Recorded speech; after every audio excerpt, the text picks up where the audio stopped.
नमस्कार, सत श्री अकाल, राम राम सा, खमागणी, वड़क्कम, प्रणाम। आप सभी का ऑल्टरनेट मीडिया में फिर से स्वागत है। मैं आपकी host Gayatri Devi.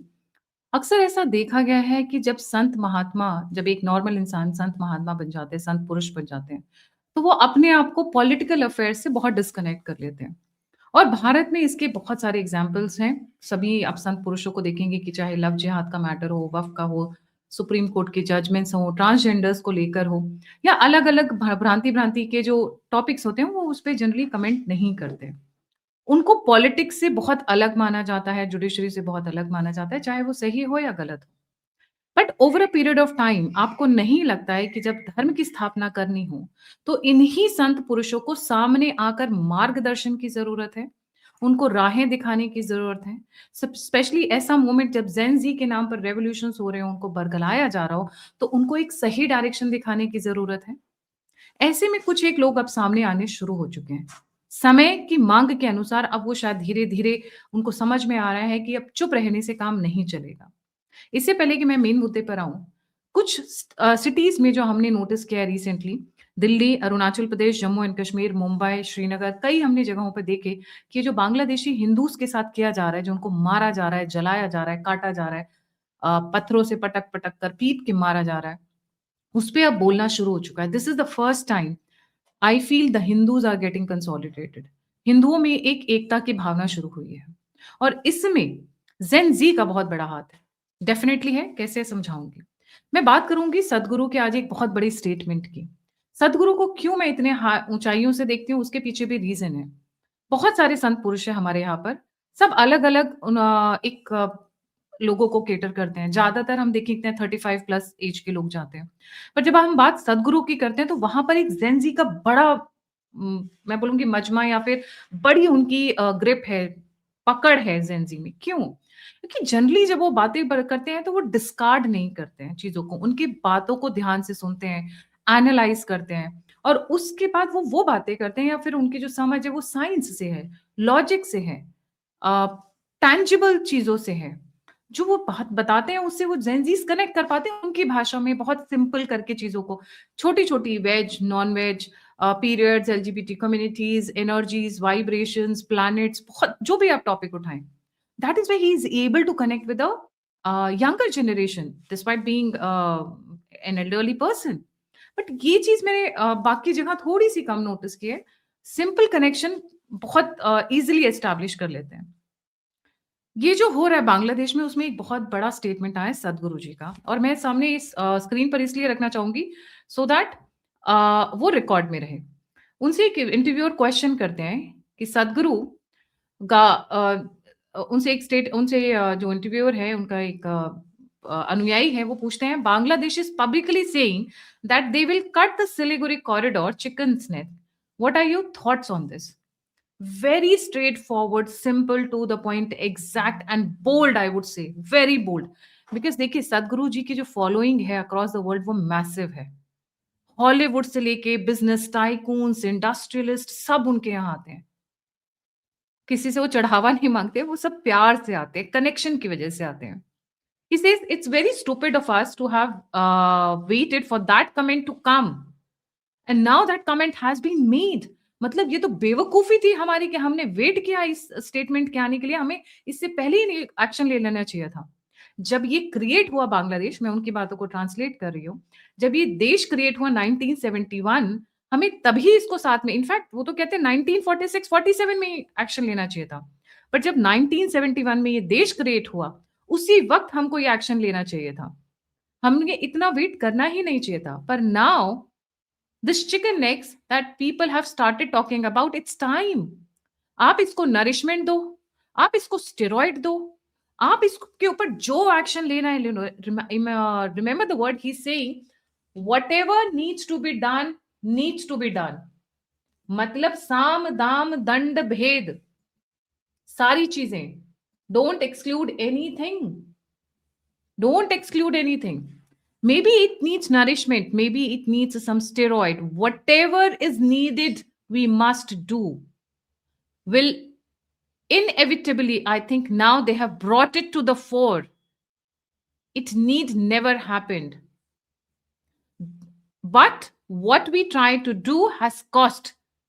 The price we have to pay, मतलब इसकी कीमत हमको चुकानी पड़ेगी और जो करने की जरूरत है वो करना चाहिए। सोचिए एक संत पुरुष आकर अगर ऐसी बात कर रहे हैं तो क्यों इतनी बड़ी बात कर रहे हैं। उसके पीछे मैं एक example, I stop the talk here, यहां पर लेकर आऊंगी।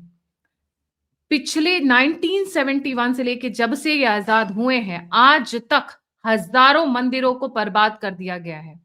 इस्कॉन के बड़े बड़े जो वहां पे युग पुरुष थे, वहां के संत महात्मा थे, उनको उठा लिया गया। रिमेंबर शेख हसीना को भगाने के बाद में जो इनका सबसे बड़ा क्रैकडाउन था, that was on the ISKCON. ISKCON के इतने बड़े महात्मा को उठाकर लेके गए, कोर्ट कचहरी के चक्कर कटवाए।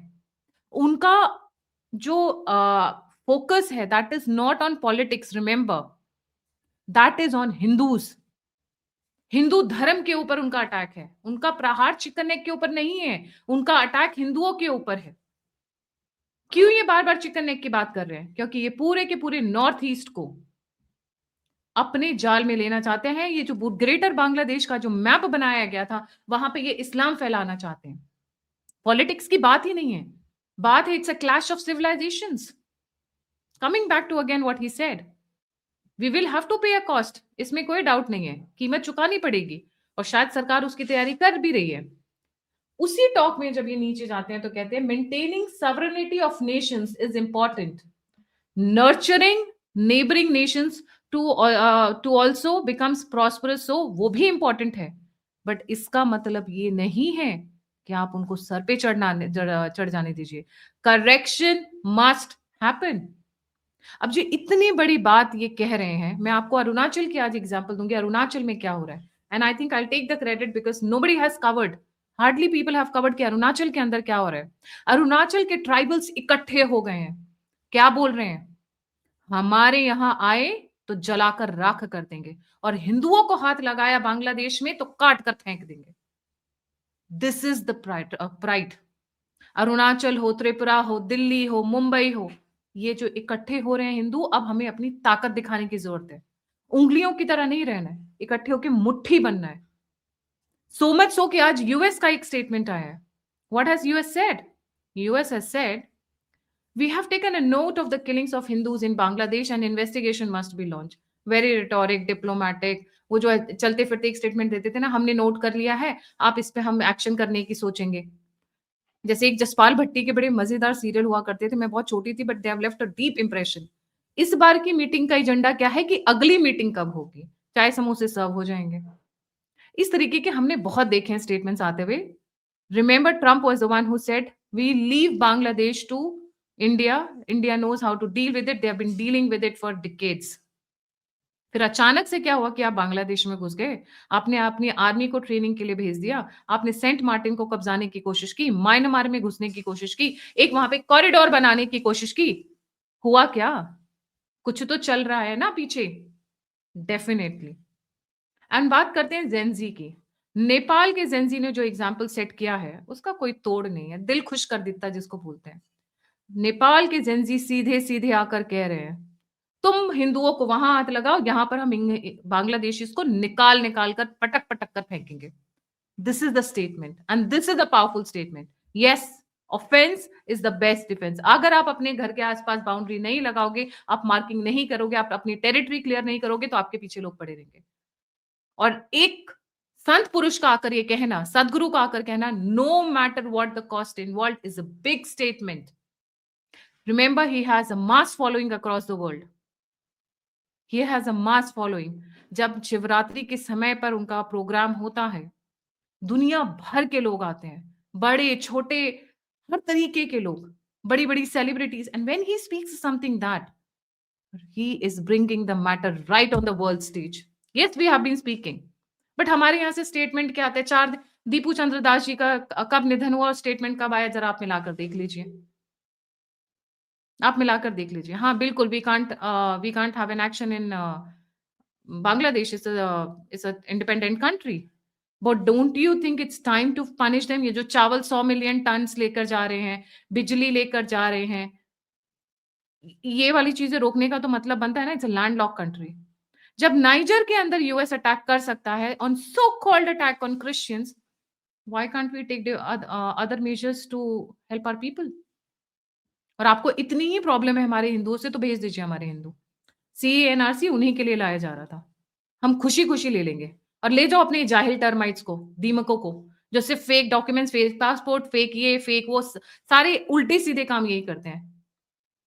इनका भारत ये खाली करके चले जाएँ, हमारे हिंदू भेज दीजिए, will be more than happy to have them and trust me will be prospering more than ever. We don't want these people. Sadhguru coming and saying has a big meaning and it looks कि लोगों ने अब note करना शुरू किया है। Imagine ISKCON के साथ क्या हुआ आज सदगुरु का आकर बोलना I feel it as a handshake in the background between two big organisations and it's a pleasant step it's a very pleasant step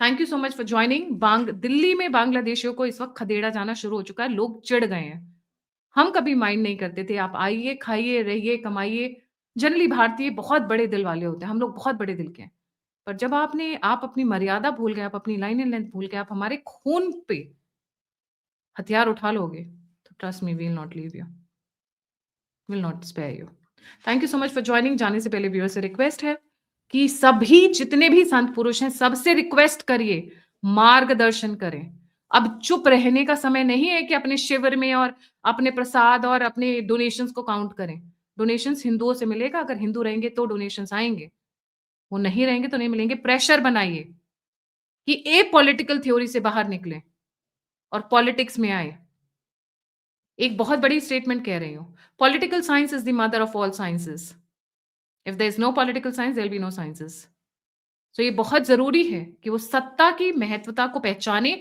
और आगे आकर बयान दें और इकट्ठा करें हिंदुओं को भूल जाइए आप कौन सी लिंगयात है या ये है या वो है आपको ये आप इसको कैटर कर रहे हैं आप उस कम्युनिटी नहीं इन सबसे ऊपर उठने की जरूरत है it is high time it is very high time हिंदुओं को यूनाइट करना मार्गदर्शन करना इन संत पुरुषों का काम है वो किसी भी स्ट्रैटेजी को फॉलो करते हो आस्तिक हो नास्तिक हो शिव जी को फॉलो करते हो या ब्रह्मा को फॉलो करते हो या कृष्ण जी को फॉलो करते हो सभी एक ही जड़ से निकले हुए अलग अलग